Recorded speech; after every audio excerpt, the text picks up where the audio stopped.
Hi again, everybody, and welcome to this week's edition, our high-definition edition of First Person Interview, sponsored by the Buckeye Insurance Company in Piqua and the Coverman Dickerson Agency, representing Buckeye in Troy, Piqua, and Covington. Hoops is the subject again this week from Troy High School with a little bit of a flavor of where are they now and what are they doing.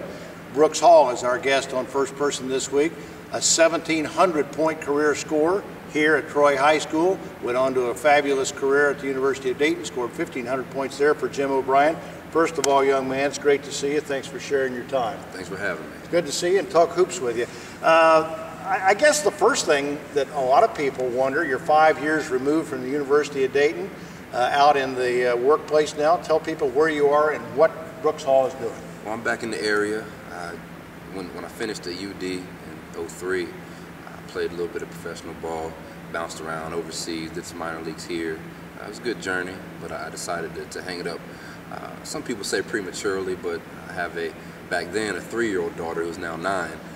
So I was missing her and figured I wanted to come back and be around. So since being back home, worked at a foster care agency, worked at a juvenile detention center, basically because I wanted to work with children and be able to mentor at some degree, some capacity. But I still had that fire to compete. And being removed from sports was killing me. So actually that leads me to what I'm doing now. Myself, along with Russ Miller, he's a JV coach here at Troy, we're in the process of putting together a sports complex. And I don't have a definite opening date, but we want to get that open sometime in the summer.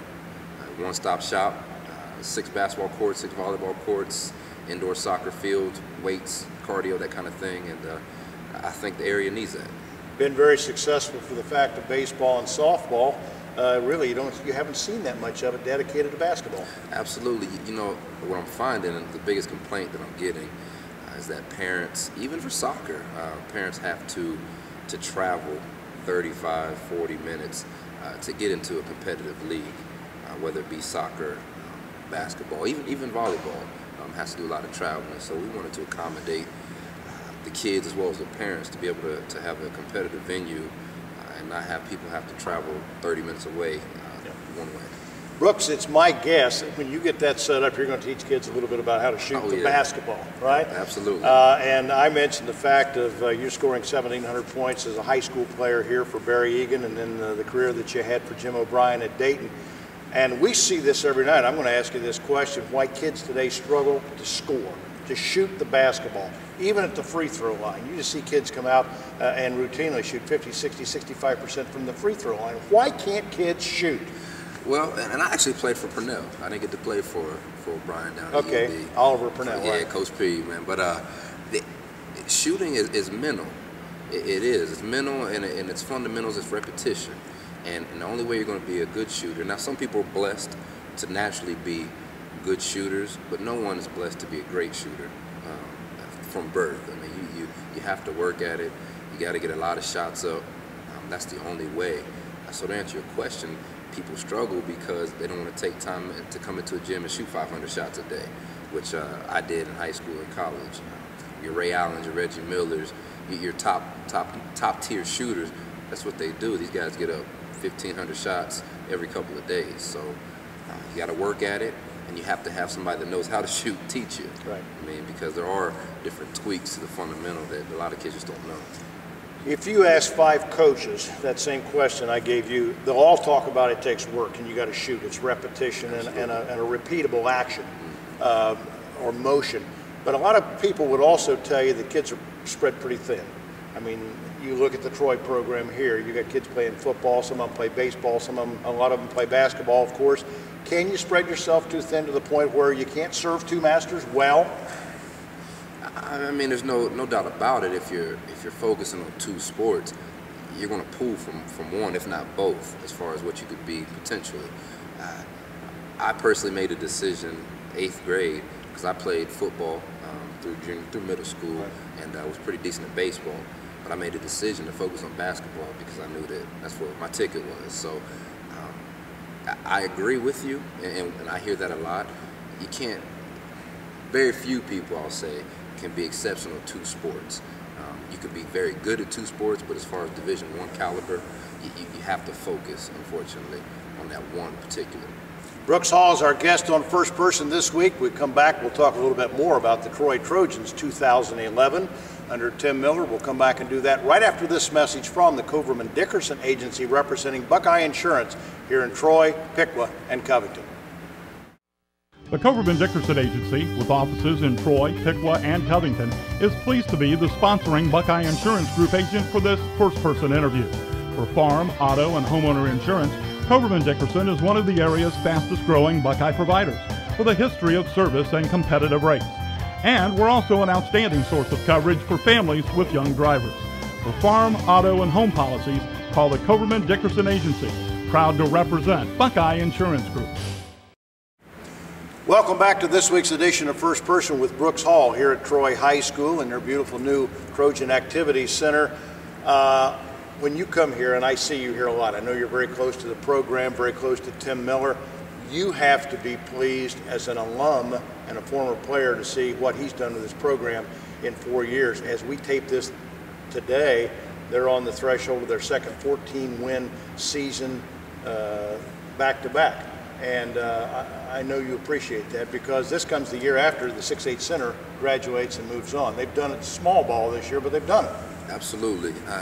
And the relationship I have with Coach Mill, he was an assistant back when I played in high school back in, my years were 95 to 99, and he was around. So I've known him for a long time, a hard worker, so it does feel good to watch him succeed, because I know he's a good guy, and being the head of a program is rough. I mean, now that I'm an adult and wise in my age, yeah. I hear a lot of stories. You got to deal with parents and developing the youth program, and just so many different things you have to juggle as head coach.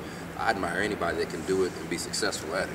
Bill and I have talked before, other coaches and I talk, and they all say this, and I go back to something that Dave Zeller said to me back when my high school days.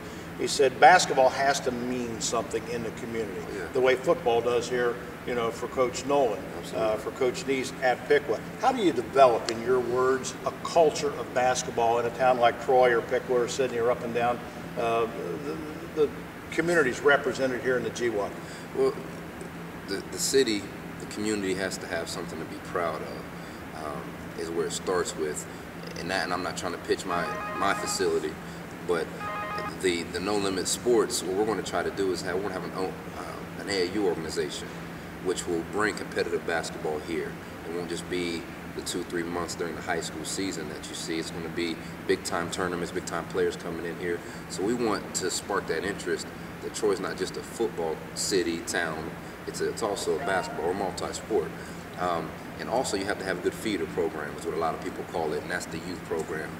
3rd grade, 4th grade, 5th grade, that's where it starts, because when you start teaching those kids fundamentals, you know, a lot of times these high school coaches spend way too much time having to teach kids things they should have learned 3rd, 4th, right. 5th grade. Right. So Troy does have a good juniors program, and Coach Mill is a big believer in developing that program.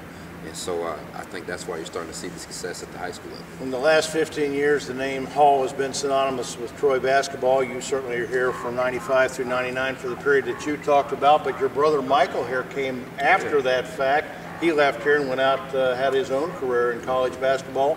Where's Michael today, and what's he doing? It's funny you ask. Mike, he took an interesting road, and it wasn't due to, bad decision or anything. It was, he moved up each time. Mike started at Cincinnati State, which is JUCO Division II. Was freshman of the year there. Did it, won every award you can win. Then he moved up his sophomore year to Lon Morris in Texas. That's Division I JUCO. Did very well there, and that earned him a Division I scholarship in NCAA at Idaho. And he traveled, all the way across the country, but he was out there for his junior year. His coach there got fired and went and took a job at Montana State. So Mike followed him because, that relationship. So, 4 years, 4 different schools, but it was because he was loyal and he moved up each year. Recently, Mike just went to Canada 2 days ago, actually. He's still pursuing that basketball dream. So I heard things are going okay up there, and I told him it's a road that you have to be mentally tough because it's day to day. I mean, you can get sent home for any reason, and you just got to be mentally tough and focused and dedicated, and he'll be okay. with apologies to Coach Purnell and the guy that just tried to call me on the cell phone. Right. It's great to sit here and talk with you. By the way, Mike, I want to tell you, if you get to Montana State, Bozeman's a nice place to be. You know, you're familiar, huh? Bozeman's a nice gig to play basketball in. Nice. Great to talk to you, Brooks. Thanks for the time. Thanks, and great to be here with you again this afternoon from Troy High School. That wraps up this week's edition of First Person, again sponsored by the Buckeye Insurance Group in Piqua, as well as the Coverman Dickerson Agency representing Buckeye in Troy, Piqua, and Covington. For our sponsors in Brooks Hall, we'll see you again next week for another edition of First Person here on PressProsMagazine.com. If you are looking for quality insurance protection from a reliable company, sold by professionals in communities like yours, that's what you'll get from Buckeye Insurance Group. Buckeye Insurance Group, insuring the heartland. To find your local Buckeye agent, visit buckeye-ins.com. Buckeye Insurance Group, insuring the heartland. Insuring the heartland.